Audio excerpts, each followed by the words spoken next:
What's up everyone, it's Mike Chua and welcome back to my channel. So I'm filming this after work, right? And it is super hot today. I am suffering in this car. But I'm doing this all for you, okay? All for my 20 subscribers on this channel. So thank you for the support. It is the end of June, right? And so I'll be filming my monthly reading wrap up and I'll be talking about all of the books I've read this month. I believe I read a total of 11 books and so I'll be giving a little bit of a summary for each of them and what I rated them on Goodreads. So if you haven't already, go follow my Goodreads account with the link in the description below. The first book I read this month is called The Heart Principle by Helen Huang, and this is the third and the last book of the Kiss Quotient series. One thing that these books have in common is the autism representation, right? And so each book follows a different couple. The hero in this book is Quan, right? And he is the best friend of the hero in the first book and then the cousin of the hero in the second book. So we do see him throughout the series. The heroine is Anna and she is a talented violinist. Her long-term boyfriend, who everyone in her family loves, decides that he wants to have an open relationship before making any commitment, right? So Anna is just like, yeah, you know what? I think I need to explore outside of our relationship too. Anna decides that she wants to try for a one-night stand through a dating app, right? And this is where she meets the tattooed, attractive man, Quan. This book is actually a little bit more emotional than the first two because we focus a lot on Anna's autism, right? And how her family treats her because of that. We do see Quan stepping in a lot and encouraging Anna to speak up her mind and to say no when others ask her to do things she doesn't want to do. I really did like this book. I did end up rating it a 4-star on Goodreads. The next book I read was You've Reached Sam by Dustin Tao, and this is a young adult book about, you've guessed it, Sam and Julie. Their relationship starts when Julie moves into this new town and she meets Sam at the library, right? And so they exchange numbers and then eventually become more than just friends. As things go just the way they wanted, their fate takes a turn when Sam actually gets into an accident and then unfortunately passes away. Julie, becoming devastated, can't bring herself to attend his funeral, and so she does receive a lot of backlash from Sam's friends and family. One day, Julie finds herself missing Sam, right? And so she wanted to at the very least hear his voicemail. When she makes this call, surprisingly, a very familiar voice answers on the other line. Through many unexplainable events, Julie is given a second chance to say goodbye, but it just seems like it's harder now that she knows that it's coming, right? I really like the concept of this book. Like, I've never really read anything like it, but at times I feel like there were a lot of insignificant plots, right? And it was just slightly underwhelming for me. I found myself just waiting for the book to end. Like, I feel like there was a lot of potential, but it just didn't really pull me in. I ended up rating this a 2-star. This next book is called The Birthday List by Daphne Perry, which is the first book of the Mason Jar sequel. This book opens up with Poppy and Jamie's relationship, right? So just as they are going to celebrate their first wedding anniversary, Jamie actually gets shot and killed when making a grocery run. It was a tragic murder case that even to present day, the murderer cannot be found. 5 years later, Poppy still cannot bear to move on, right? Even though she's alive and breathing, she feels just as dead inside. One day, Poppy finds Jamie's birthday list, and it consists of things to do before each birthday. And so Poppy decides that she will complete this list in hopes that she will eventually move on and find some closure. As she attempts to cross off another task from that list, she meets this unforgettable man, and he's someone that she wasn't sure she ever wanted to see again.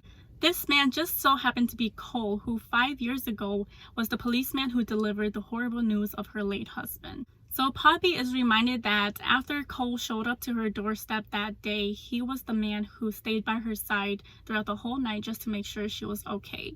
Through several coincidences, Cole just can't seem to stay away, right? So he actually agrees to help Poppy with this birthday list. This book was so beautifully written, right? I ended up rating this a 4-star. It was really emotional, but I loved how everything wrapped up at the end. If you're looking for a heart-wrenching yet wholesome book, definitely pick up this one. Next, I've read The Fastest Way to Fall by Denise Williams. This book has a curvy heroine named Britta, and she is a blogger for this lifestyle website. She decides decides to sign up for this virtual fitness program, right, so that she can boost her career and also blog her health journey. Through this app, she is paired with Wes as her coach, right, and so after many interactions, they start to enjoy each other's company. They hit it off right away, but we find out that they are both omitting specific details about their identities from each other. So with their image and careers on the line, will they be able to keep their friendship? At first, when reading this book, I almost decided to stop like around the 15 or so mark, right? But I'm so glad I finished this book. It was really funny. It was really cute. I enjoyed the like body positivity and the banter between each character. I ended up rating this a 3-star, but it was so worth the read. This next book is called Alex Approximately by Jen Bennett, and this is also another young adult book. It has the "you've got mail" trope, which means that their relationship started via online. Bailey has been in contact with this boy online for a few years, I believe, and we obviously know that she has a crush on him. She is entranced by his taste in movies, his geeky ways, and his sense of humor, right? Because they are on opposite ends of the country, they've never met. But chance has it, and Bailey gets to move in with her father right in California where Alex is. So now Bailey is determined to find Alex, but because they write to each other in pen names, it's obviously hard to do so. And she didn't want to like tell him straight up because she's just like, I don't want to come off as a stalker or anything like that. So when Bailey gets a new summer job at a museum, she meets this stuck-up guy, right? And he's like the senior or like the leader of their little group. And of course, he couldn't have been more of an ass to her. It's not a spoiler because we know that this new boy is obviously Alex, right? But I did end up giving this a 2-star. It just, you know, it wasn't bad, it wasn't horrible, but I just thought it was a little bit immature for my taste. This just wasn't really my reading style. Like, I feel like the ending and the whole reveal was a little bit underwhelming for me. It wasn't a horrible book, but I promise you won't be missing out on much even if you don't read it. Nextly, if that's a word, I've read Under Locke by Mariana Zapata, and this is a motorcycle club romance. Iris is kind of in a difficult situation, so she needs money, right? And so she got this opportunity to work at a tattoo shop, which her brother helped pull her in. Obviously, the first day at this new job goes terribly wrong, right? Because she doesn't know a thing about tattoos or anything like that, and so she got onto the wrong side of, you know, the cold macho man named Dex, and he's actually the owner of this shop. So right off the bat, we have boss employee, we have grumpy sunshine, brother's best friend, and this was an extremely slow burn romance.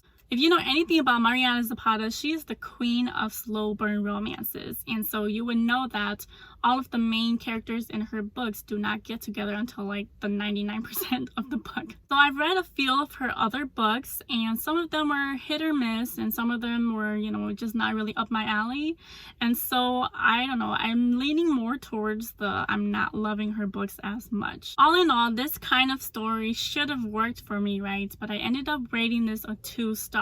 Like, the slow burn was just painful, and there was a lot of side plots that I just didn't care too much about. Iris was just average, and Dex was just way too overbearing, so out of sight, out of mind. On the flip side, I read a book that just flew by, okay, and this is called Focus by Carla Sorensen, and this is the first book of the Ward Sisters series, so I'm guessing each book follows a different sister. This is a sports romance, and so we have Molly, who had a crush on her next door neighbor named Noah, right? So one night, Molly sneaks into Noah's bedroom, right?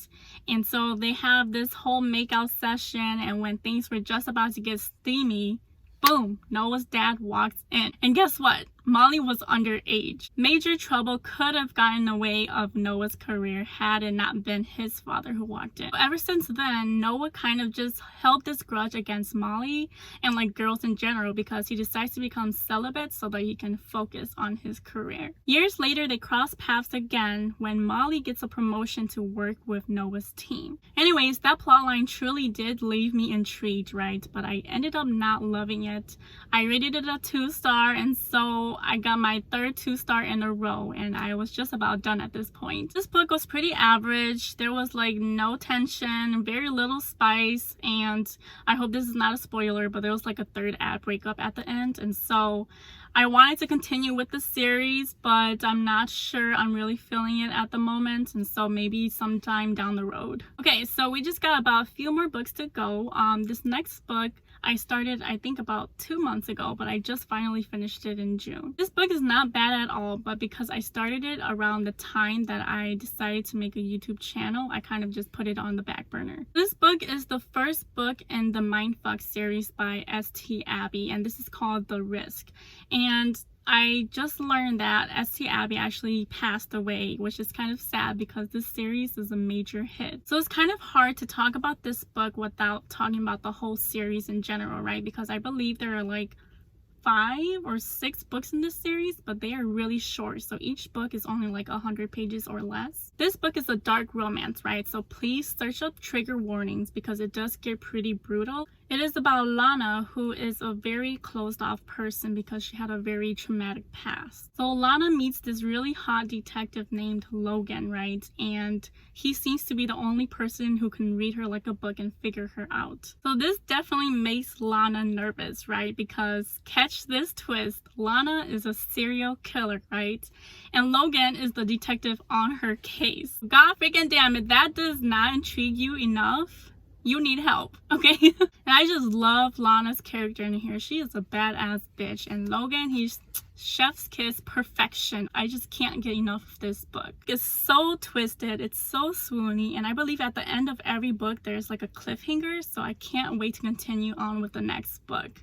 Infinity stars for this series, okay? I know I'm just on book 1, but Infinity stars, I already know I'm gonna love it. Now on to the next book. I read Every Summer After by Carly Fortune, and I don't think I'm going to say anything about this book because I made a whole book review video on it, and so definitely go check out that video for my thoughts. Just gonna give you the rating. I rated it a 1 star. Well, next I read Letters to Molly by Daphne Perry, and this was the sequel for The Birthday List that I was talking about earlier. This book follows Finn, and Finn is the brother of Poppy from The Birthday List, right? And then it also follows Poppy's best friend Molly, okay? So this is a best friend's brother trope. And this is also a second chance romance because we find out that Finn and Molly actually are divorced, right? And we find this out in the first book, so I wouldn't say it's a spoiler, but they divorced because Molly actually cheated on Finn. So 6 years following the divorce is present day, so this is kind of where the book starts. And we see that there's a lot of resentment and everything, but they do try to stay civil for the sake of their children. We can tell that the tension is still there, the love is still there, but you know, because of what happened 6 years ago, it's hard for them both to look past it. One day, Molly receives a letter that appears to be from Finn, right? From like many years ago into their relationship. And so, you know, eventually she does get more and more letters in the mail, and then she confronts Finn about it, but he's just like, yeah, those are my letters, but I am not the person who's sending it. And so they do kind of try to figure out who this person is that are sending their letters. So then we follow how these letters are affecting their relationship, right? So this was so emotionally done. It was so beautiful. I did end up rating it a 5 star, and so definitely go pick up this book. Okay, so the last book I read for this month was called 1,000 Boy Kisses by Tilly Cole. And everywhere I see this, they always say it's so emotional. So I was really excited to read this book. This is a friends to strangers to lovers romance, right? And so we follow Rune and Poppy when they first meet as kids, and then they eventually grow into teens and then have like this friendship and love for each other. So now because Rune's father had to move back to where they're from, I believe it was like Norway, but I could be wrong. So he has to move out of the country for several years, right? And so this is kind of the breaking point of their relationship. And then eventually Poppy just kind of cuts off contact with Rune. And so she's not responding to his texts, his calls, or his letters. After Rune is kind of being ignored, right, he grows this resentment towards Poppy. When Rune actually moves back to the States, he becomes this different man, right? And he becomes this man that Poppy just doesn't recognize anymore. From there, we kind of just follow their relationship and how everything unfolds, the reason why Poppy stopped talking to him and everything. I do think that this book was really beautifully written. It was like really poetic and lyrical, right? However, I did feel like this book dragged on for a long time. Like I feel like there were chapters that were really repetitive, and so I would have loved to see more like things happening rather rather than just focusing directly on the relationship. I ended up rating this a 3-star, but it was still good regardless. But like I said, it just wasn't up to par for me. There was a quote that I really liked in this book though. It was like, life is short, but love is limitless. And I'm like, oh my god, that was so cute. Okay, so that was the last book I read in June, and so I think I'm just gonna wrap it up here. I do want to say one thing that I didn't really mention was that all of the books I'm reading are like adult books, okay? And so if they are not adult books, then I would, you know, specifically tell you that it's young adult. We'll see what I put up next week. I am not too sure yet, but I will see you then, okay? I hope everybody has a great day. Bye.